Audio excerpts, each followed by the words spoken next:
Hello and welcome to my YouTube channel Akash English classes. आज जो chapter मैं आपके लिए लाया हूँ, the name of the chapter is the last lesson. But उससे आगे से बढ़ने से पहले, अगर स्टूडेंट्स आपने मेरा चैनल अभी तक सब्सक्राइब नहीं किया तो सबसे पहले इस चैनल को सब्सक्राइब कर लीजिए ताकि मैं आपको नए चैप्टर्स के अपडेट्स टाइम टू टाइम देता रहूँ। सो आज के जो चैप्टर है द लास्ट लेसन, उसके जो राइटर हैं उनका नाम है Alphonse Daudet, who was a very famous writer. और ये वाली जो राइटिंग हमारे पास है द लास्ट लेसन, ये स्पेशली एक वॉर के टाइम पे लिखी गई राइटिंग है उनकी, जब वॉर चल रही थी पर्सिया और फ्रैंको के बीच में। Franco it means France, France और पर्सिया के बीच में जब लड़ाई चल रही थी, वॉर चल रही थी, तो उस टाइम पर इस वॉर के अंदर जो है फ्रांस पर्सिया से हार गया था। जब फ्रांस पर्सिया से हार गया तो पर्सिया ने जो है उनके कई सारे डिस्ट्रिक्ट पर अपना पोजीशन ले लिया, और उसके बाद जो है स्पेशली दो डिस्ट्रिक्ट यानी कि एल्सेस एंड लॉरेन, फ्रांस के दो डिस्ट्रिक्ट थे, दो जिले थे जिनका नाम था एल्सेस एंड लॉरेन, उस पर उन्होंने अपना अधिकार जमा लिया और वहाँ के जितने भी सिस्टम थे उस पर भी धीरे धीरे उन्होंने सारा का सारा अपना पोजीशन ले लिया। तो ये स्टोरी जो है हमारी जो है एक छोटे से लड़के से शुरू होती है जिसका नाम है फ्रैंक, एक छोटा बच्चा जो स्कूल जाता था, स्कूल पढ़ता था। तो एक दिन जब फ्रैंक जो है अपने स्कूल के लिए सुबह सुबह निकलता है तो उस दिन उसे बहुत ज़्यादा देर हो गई थी। He was very late for the school, वो डरा हुआ था। He was very scared of mister Hamel who was a French teacher of his, जो उसके फ्रेंच लैंग्वेज के जो टीचर थे मिस्टर हैमल, वो उनसे डरा हुआ था क्योंकि उनके टीचर मिस्टर हैमल ने उनको जो है टेस्ट के लिए बोला था। वो पार्टिसिपल के ऊपर टेस्ट लेने वाले थे और फ्रेंच को जो है पार्टिसिपल के बारे में कुछ भी जानकारी नहीं थी। जब वो स्कूल जा रहा था तो ऑन द वे वो देखता है कि रास्ते में जो है उस दिन जो वेदर था वो बहुत ज़्यादा ब्राइट था, बहुत वार्म था, बहुत ब्यूटीफुल था, अट्रैक्टिव था, और जो है बर्ड्स जो है हर जगह चर्पिंग कर रहे थे। पर्शियन कुछ पर्शियन सोल्जर्स थे, वो जो है फील्ड के अंदर क्या कर रहे थे, अपनी ड्रिलिंग कर रहे थे। तो इस तरीके से जो सारी की सारी चीज़ें थी उसके लिए बहुत सारी जो है टेम्पटिंग हो रही थी वो, और इसलिए कुछ पल के लिए उसने सोचा कि वो आज स्कूल जाएगा ही नहीं और सारा का सारा समय वो स्कूल के बाहर ही बिताएगा। बट तभी उसको जो है मिस्टर हैमल की याद आती है। वो कहते हैं कि अगर वो स्कूल नहीं जाता है तो मिस्टर हैमल उसको पनिश करेंगे, और आखिरकार वो वहाँ से आगे चल पड़ता है। On the way he also so a huge crowd in front of the bulletin board. जो रास्ते में एक टाउन हॉल के पास एक बुलेटिन बोर्ड लगा हुआ था, वहाँ पर क्या था, एक बुलेटिन बोर्ड लगा था और वहाँ पर लोगों की भीड़ लगी हुई थी। वो जानना चाहता था कि आखिरकार उस बोर्ड पे लिखा क्या है, बट वो स्कूल की देरी की वजह से वहाँ पर रुका नहीं। लेकिन उसने अपने मन में एक आइडिया लगाया कि क्योंकि for last 2 years there always had been very very bad news, और क्योंकि वहाँ पर हमेशा 2 साल से जो है बहुत सारी बुरी खबरें आ रही थी, तो उसको लगा कि इस बार भी शायद कोई ना कोई ऐसी कोई खबर वहाँ पर छपी होगी, और वो स्कूल के लिए चल पड़ा। On the way what he noticed कि एक आदमी है जो एक ब्लैक स्मिथ है, ब्लैक स्मिथ इट मीन्स लोहार। तो लोहार जो है उसको मना करता है कि बेटा तुम इतने तेज तेज दौड़ कर मत जाओ, तुम बहुत जल्दी अपने टाइम पर स्कूल में पहुंच जाओगे। पल भर के लिए लिटिल फ्रेंच को लगता है कि the man is also making fun of me, ये जो आदमी है मेरा मजाक उड़ा रहा है, और वो वहाँ से और आगे बढ़ जाता है। स्कूल के जब वो करीब पहुंचता है तो उसको ऐसा लगता है कि आज जो है, आज का दिन जो है एक संडे की तरह दिखाई दे रहा है, because there was completely quietness, there was no any noise, any single noise, बिल्कुल भी साउंड नहीं था किसी तरह के, जैसे स्कूल के अंदर साउंड्स होते हैं। कोई असेंबली की साउंड नहीं थी, कोई बच्चों के पाठ दोहराने की साउंड नहीं थी, कोई टीचर्स की साउंड नहीं थी, और इस तरीके से उस दिन बिल्कुल क्वाइटनेस थी। उसके स्ट्रीट में जो स्कूल की दूर तक जो स्ट्रीट थी, हर जगह केवल जो है बिल्कुल एक तरीके की जो शांति छाई हुई थी। उसको लगा कि आज संडे तो नहीं है, कोई हॉलीडे तो नहीं है, और यही सोचता हुआ वो आगे बढ़ा, और वो आखिरकार जो है मिस्टर हैमल की क्लासरूम के बाहर जो एक गार्डन था वो वहाँ तक पहुँच गया। उसने सोचा कि वो सभी बच्चों के जो सामने से, जब बच्चे जो है हंगामा कर रहे होंगे, क्लास में शोर मचा रहे होंगे, वो उनके बीच से फटाफट से जाकर अपनी क्लास में जाकर अपनी सीट में बैठ जाएगा। बट इट हैडेंट हैपेंड, लेकिन ऐसा नहीं हुआ। जब वो क्लासरूम पे पहुंचा तो उसने खिड़की से झांका कि बच्चे सभी अपनी क्लास में बहुत साइलेंट होकर बैठे हैं, एंड उसको दरवाज़ा खुद से खोलना पड़ा। जब वो क्लास में गया तो उसने देखा कि all students were completely quiet, and he had to also just go on his seat in coming of everyone's eyes. उसको सभी की आंखों में आते हुए वो जो अपनी सीट तक वो पहुंच गया। जब वो सीट पर पहुंचा तो सबसे पहली नज़र उसकी अपने टीचर मिस्टर हैमल पे गई। मिस्टर हैमल ने उस दिन बहुत ही सुंदर ड्रेस पहना हुआ था, एक ग्रीन कलर का कोट था उनका, एक फ्लर्ड शर्ट थी पहनी हुई थी उन्होंने, और एक एम्ब्रॉयडर्ड जो है कैप पहना हुआ था। और ये जो शर्ट था, ये जो कोट था, ये वाली ड्रेस उसके उनकी स्पेशली कब थी, जो अधिकतर इस ड्रेस को कोई इंस्पेक्शन डे होता था या कोई प्राइज डे होता था, वो उसको उसी दिन पहनते थे। लिटिल फ्रेंच ने सोचा कि आज तो ना ही कोई जो है इंस्पेक्शन डे है, ना ही कोई प्राइस डे है, तो why mister Hamel is wearing this one dress, वो ऐसी ड्रेस क्यों पहने हुए हैं। तभी अचानक जो है मिस्टर लिटिल फ्रेंच की जो है नज़र जो है क्लास की उन सीट्स के ऊपर गई जो क्लास की सबसे बैक सीट्स थी, पीछे की सीट्स थी और हमेशा खाली रहती थी। वहाँ पर गांव के कुछ पुराने लोग बैठे हुए थे, कुछ बूढ़े लोग बैठे हुए थे और वो उनमें जो है एक तो फॉर्मर मेयर थे, फॉर्मर पोस्ट मास्टर थे, गांव के कुछ अलग विजय और लोग भी थे, एक हॉजर थे, हॉजर जो एक स्लेट यानी कि एक प्राइमर टाइप की कॉपी टाइप के लाए हुए थे, जिस कॉपी के जो पेज भी जो है पुरानी कॉपी के पेज भी मुड़े हुए थे। उसकी पल भर के लिए कुछ समझ में नहीं आया। He was completely unable to understand that why all the people are sitting here at the back benches, क्यों बैठे हैं वो वहाँ पर सारे। लेकिन फिर मिस्टर हेमल ने उसको कहा कि बेटा अच्छा वो तुम आ गए, क्योंकि हम तुम्हारे बगैर ही आज का लेसन शुरू करने वाले थे।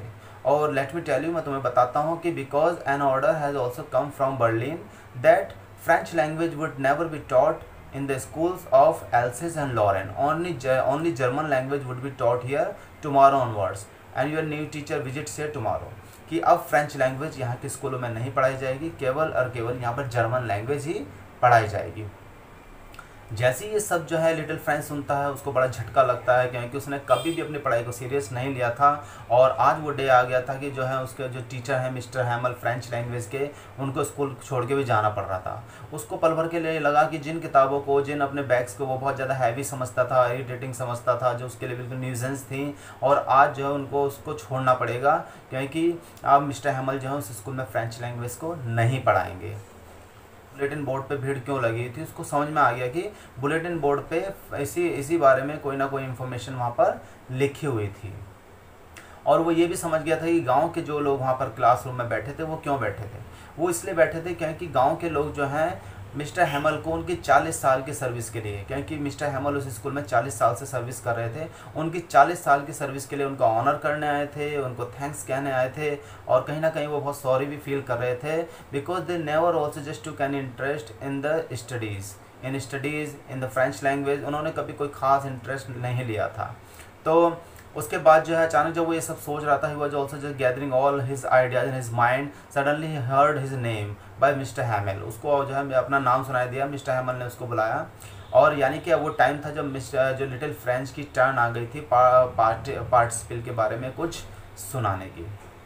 अब लिटिल फ्रेंच को कुछ आता नहीं था, वो गया वहाँ पर और उसने सारा का सारा गड़बड़ कर दिया, वो कुछ बोल नहीं पाया। He could not speak any single word on French language on participle, और उसको बड़ा ही एम्बेरस फील हुआ। उसकी हिम्मत नहीं हुई कि मिस्टर हैमल की तरफ वो देख पाए। मिस्टर हैमल ने उसको कुछ नहीं कहा और बोला कि बेटा I am not going to scold you, मैं तुम्हें डांटूंगा नहीं, चिंता मत करो, लेकिन तुम्हें कहीं ना कहीं शर्मिंदगी ज़रूर फील हो रही होगी, मैं जानता हूँ। और सोचो जब जो दूसरे देश की कंट्री के लोग जब यहाँ आएंगे और वो तुमसे पूछेंगे कि क्या तुम फ्रेंच हो, तुम एक फ्रांसीसी हो, तब तुम्हें कैसा लगेगा, तुम्हारे लिए कितना एम्बैरेसिंग होगा कि तुम्हें अपनी लैंग्वेज ना तो लिखनी आती है ना ठीक से बोलनी आती है, तो तुम्हारे लिए कितना एम्बैरेसिंग मोमेंट होगा वो।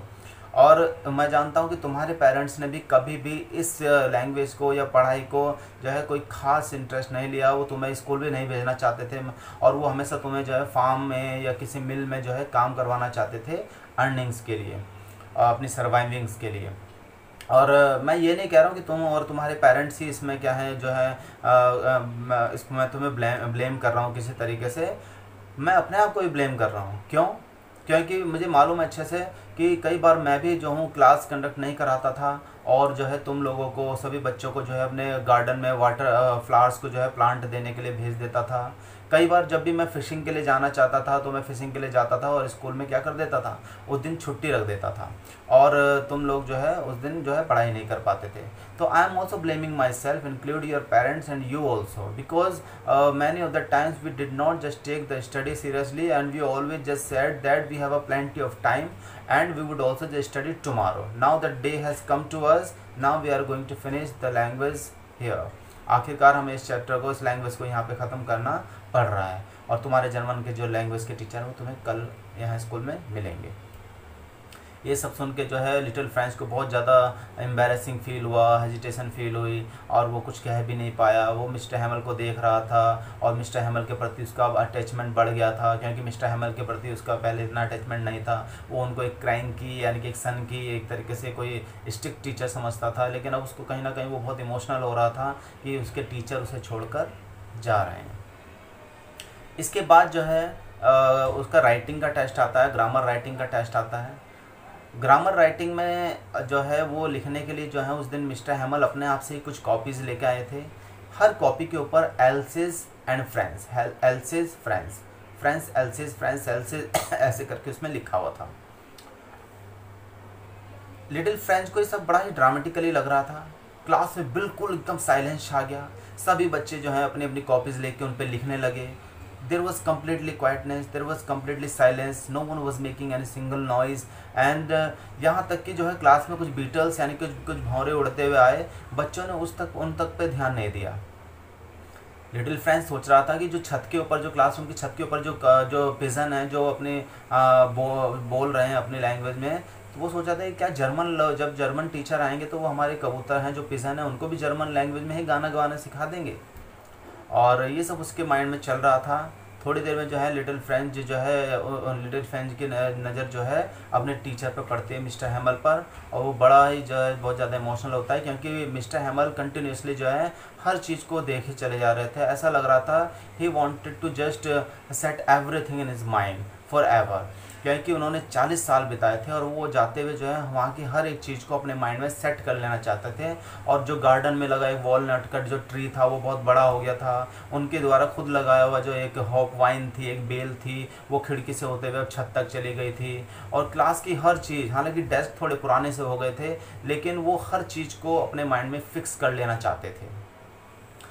लिटिल फ्रेंच ये सब देख के बहुत ज़्यादा उदास होता है और उसको जो है कहीं ना कहीं वो मिस्टर हैमल के प्रति बहुत ज़्यादा अटैचमेंट हो रहा है, उसका अफेक्शन होता है। वो कहता है कि लास्ट डे होते हुए भी मिस्टर हैमल जो है इतना डेडिकेशन के साथ हमें पढ़ाने के लिए आए हैं और इतना दिल से वो हमें पढ़ा रहे हैं। तो वो फिर मिस्टर हैमल कहते हैं कि अब मैं तुम्हें जो हूँ अब तुम्हारा लास्ट चैप्टर पढ़ा रहा हूँ, और वो उसको पढ़ाते चले जाते हैं। और उसके साथ बहुत ज़्यादा उसके लिए शॉकिंग होता है कि वो पहला ही दिन था उसके लिए कि जो भी मिस्टर हैमल पढ़ा रहे थे उसको सब चीज़ें बहुत इजीली समझ में आ रही थी। और मिस्टर हैमल भी इतने डेडिकेशन के साथ उस दिन पढ़ा रहे थे, मान लो वो एक ही बार में सारे के सारे जो फ्रेंच लैंग्वेज के लेसन हैं, चैप्टर हैं, वो उनके बच्चों के दिमाग में डाल देना चाहते हैं। उधर जो है हॉजर भी अपने प्राइमर लाए थे, वो उस पर कुछ लिख रहे थे और वो उदास थे और his eyes were field of the tears, उनकी आंखें भरी हुई थी आंसुओं से। And they were writing, both all the villagers were writing something, वो कुछ लिख रहे थे अपनी कॉपीज़ में जो पढ़ाया जा रहा था। आफ्टर दैट जो सब चीज़ जो चल रही थी क्लासरूम में, और जो लिटिल फ्रेंच था वो उनको देख रहा था, तो उसको कहीं ना कहीं बहुत हंसी भी आ रही थी। उसको लग रहा था कुछ ड्रामेटिकल सीन चल रहा है कि लोग रो भी रहे हैं, लोग जो हैं कहीं ना कहीं जो है वो आभार भी प्रकट कर रहे हैं अपना मिस्टर हैमल की 40 साल की सर्विस के लिए। और उसको ये समझ में नहीं आ रहा था दैट हाउ टू रिएक्ट। फिर जो छोटे बच्चे थे उन्होंने भी अपना लेसन पूरा किया, सब लोगों ने अपना लेसन पूरा किया। और मिस्टर हैमल को तुरंत जो है दूसरे कमरे से जो है सामान पैकेजिंग की जो है आवाज़ें आई, वो जहाँ पर उनकी सिस्टर जो है सारा का सारा जो अपना सामान था वो पैक कर रहे थे वहाँ से जाने के लिए। और मिस्टर हैमल बहुत उदास हो गए और मिस्टर हैमल ने जो बड़े गंभीर स्वर में जो है वो खड़े हुए और बोलना चाहा कुछ, but something has choked his voice, किसी चीज़ ने उनकी आवाज़ को जो है रोक दिया, वो बोल नहीं पाए और वो बहुत इमोशनल हो गए। एंड तभी जो है घड़ी में 12 बज गए और टाउन हॉल की घड़ी में 12 बज गए। जो पर्शियन सोल्जर जो है सुबह ड्रिल कर रहे थे वो भी जो है अपना ट्रम्पेट बजाते हुए जो है वापस आ रहे थे गली से। सब लोग एक साथ खड़े हो गए और mister हैमल was also weeping something, वो कुछ शायद वो रो भी रहे थे और उनकी आंखों में आंसू थे। He did not say any single word, उन्होंने कुछ नहीं कहा। And he just only picked up a piece of chalk, उन्होंने एक चॉक का पीस उठाया और उन्होंने बोर्ड पे जो है फ्रेंच लैंग्वेज में लिखा वाइवा ले फ्रांस, वाइवा ले फ्रांस, जिसका मतलब है फ्रांस तुम हमेशा जिंदाबाद रहो।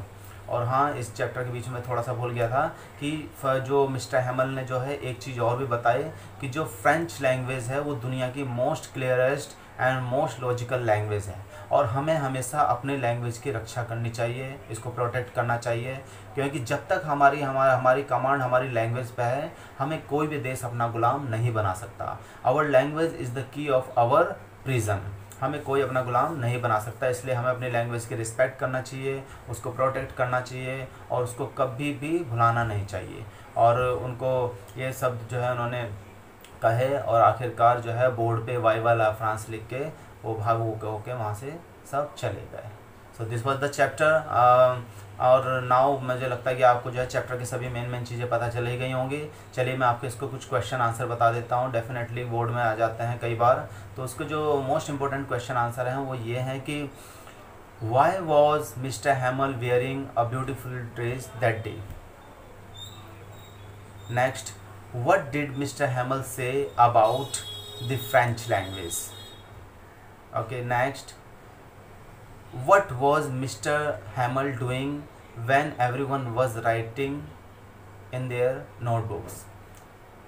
Next, what was little French thinking about Mr. Hamel? Okay, next, what did Mr. Hamel write on the board? Next, and the very important, what was written on the bulletin board? I hope आपको ये जो है chapter अच्छे से समझ में आ गया होगा, और इसके मैंने सभी बोर्ड में जो आने वाले जो मोस्ट इंपॉर्टेंट क्वेश्चन आंसर्स हैं मैं तुम्हें बता चुका हूँ। And please don't just revise, don't forget to revise the chapter again, आप इसको जरूर रिवाइज कर लीजिए। और अगर आपको जो है ये चैप्टर समझ में आया है, पसंद आया है, तो प्लीज़ इस चैप्टर को लाइक भी कीजिएगा, और इस चैप्टर को सब्सक्राइब भी कीजिएगा। और प्लीज़ इस चैनल को आप अपने सभी साथियों को जो भी 12th में पढ़ रहे हैं, जिनके पास ये चैप्टर आना है, बोर्ड में एग्ज़ाम में आना है, उन सभी को ये मैसेज जो है ये वीडियो जो है शेयर कर देना। Thank you so much for watching my channel.